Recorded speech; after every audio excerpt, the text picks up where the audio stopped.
Good morning. I'm AJ Hilton, the CBS News Minnesota Morning Update. Grab your cup of coffee on this Thursday morning, whatever you need to do to get your day started. We're going to get you up to date on your news, your weather, anything else going on. So let's start off talking weather this morning. Right now, it is muggy outside. Just want you to be prepared when you do step outside. Our next weather tower, it is green because we are tracking the possibility of some rain, isolated thunderstorm later today. You can see that's expected around 4 p.m. along with the temperature of 84 degrees. That's in the Twin Cities. And then it's still warm at 8 p.m. You know, we're still talking 82 degrees. So again, a warm, muggy day on tap. Want you to be prepared, but probably a good idea to grab that umbrella if you are heading out later this morning into the afternoon. All right, let's talk about this. Have you ever, and I know you have you ever blamed a bad mood on feeling hangry? You know, hungry and angry? I think we've all been there. My wife calls me out for it all the time. Well, it turns out there's an actual science behind feeling hangry when you haven't eaten in a while. So this study is by a university in England, and it tracked participants' hunger and mood over 3 weeks' time. And they found that hunger leads to stronger feelings of, yeah, you guessed it, anger, irritability, lower overall levels of pleasure. So to solve these feelings, we are asking, what is your go-to food when you are hangry? What makes you feel better immediately? What puts you in a good mood? Want to hear your responses? You know, I honestly think that the company behind the Snickers jingle, they were really onto something. I mean, that was really smart, but we want to hear from you. So sound off on Facebook, leave your comments, and we'll read some of your comments later on as we continue this morning. We are also following some major news coming from across the pond this morning. British media reporting British Prime Minister Boris Johnson has agreed to resign. This move ends what has been a tumultuous tenure in office not following the country's COVID protocol, among other things. Johnson had rebuffed calls by his own cabinet to step down in the wake of ethics scandals. He finally gave in after more than 40 ministers quit his government, and they told him to go. Still not clear if Johnson will stay in office until a new leader is chosen or who will replace him as prime minister. But that's the big news from across the pond. And one of the things we're following here at home is, well, what does this mean for U.S. relations with the U.K.? Of course, that's our big partner, big trading partner, but they always have good relations. So what does the future of Parliament look like? We'll keep you updated as we do learn more. Well, here at home, we are approaching a major milestone in the aftermath of George Floyd's murder. Today, a judge will sentence Derek Chauvin for violating Floyd's civil rights. Chauvin pleaded guilty to the federal charges late last year. He's already serving more than 20 years in prison from the state's murder conviction. An attorney tells WCCO members of Floyd's family will be in court for today's civil rights sentencing. And we've also learned that John Pope will be there to give a victim impact statement. Pope and a woman named Zoya Code recently filed lawsuits against Chauvin, claiming he used excessive force on them 3 years before Floyd's death.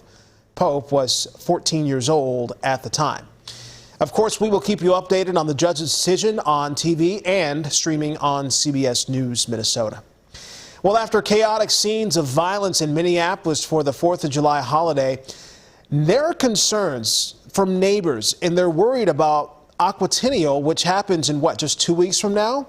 People who live downtown have actually started a petition for Mayor Jacob Fry that says the Aquatennial must either be safe or it needs to be canceled because they do not want a repeat of what happened Monday night. That's when crowds got out of control.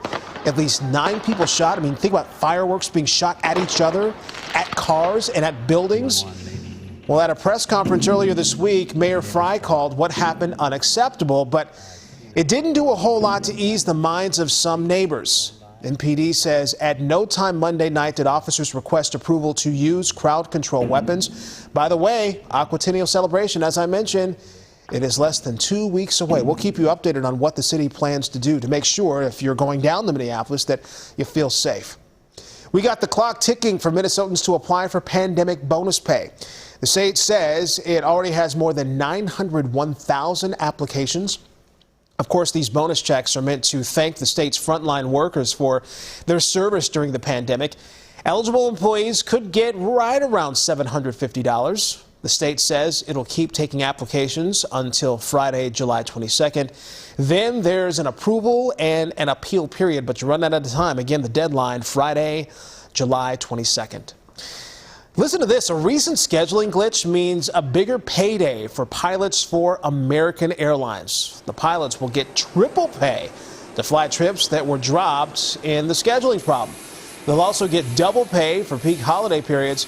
Remember, this is all happening while the pilots union and airline try to work out a new contract agreement.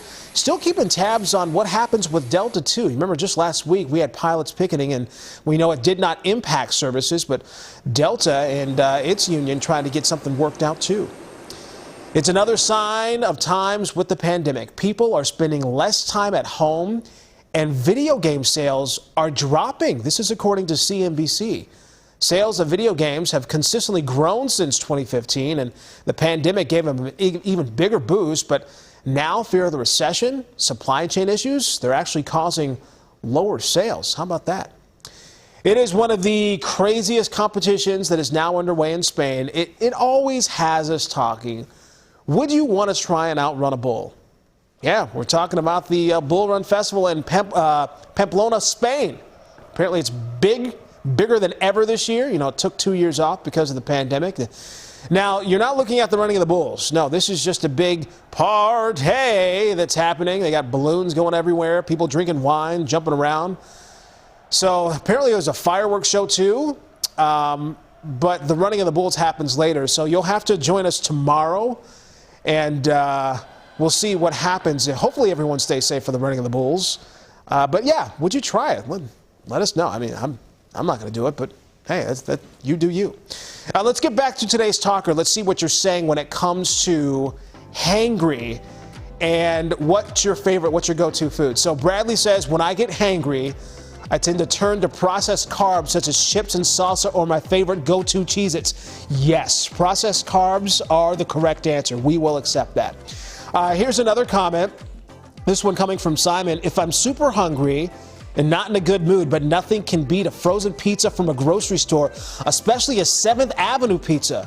You know, when I was in college, I used to eat Jack's frozen pizzas. Oh, those will get you in trouble. I didn't. So Sean, our floor director, asked if I folded it in half and eat it. No, I did not fold it in half. I was still, somewhat civilized and cut it. Sean says he was not. More comments from you. Kevin says, go to Food for Hangry Pizza. Yes, absolutely. Pizza is, and here's Hannah says Culver's because my best friend works there in Baxter. Hannah, we see you. Get a Butterburger? Yeah, I could do that. I can always go for a Butterburger. There's no wrong answer here. We have any more comments? Lynn says tomato basil wheat thins when I need a snack or am hungry. Lynn is keeping it somewhat healthy. Lynn, I see you. I appreciate you. That's a good go-to snack. That's a reasonable go-to snack. You don't want to gorge too much. You know, my go-to food right now I'd have to say it's what is it? The goldfish crackers, but there's a new flavor right now. It's got Old Bay seasoning on them. Oh, yeah. I'll eat a whole bag. I'll eat a whole bag right now. They're delicious, but again, there's no wrong answer. Pepperoni pizza is always, or like how about the Tostinos pizza rolls? I'm getting a little hangry right now. I'm getting a little hangry right now. All right, that's your morning update from CBS News Minnesota, your only local streaming news service. Thanks for watching. We'll see you back here at 7:30 tomorrow morning.